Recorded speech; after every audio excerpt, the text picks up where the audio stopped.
I'm going to completely strip down this cassette tape and then show you how to put it back together again.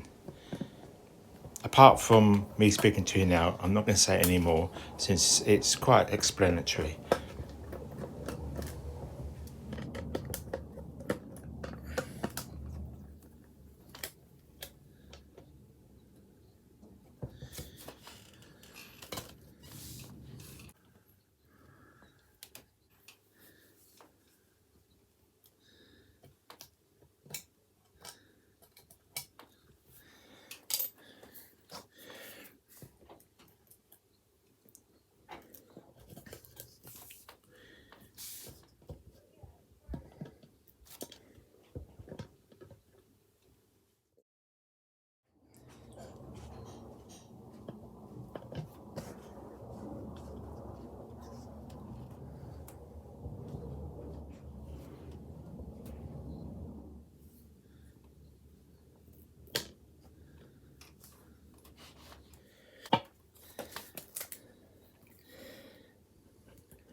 Thank you for watching, and if you got value from this video, then please share, like and subscribe.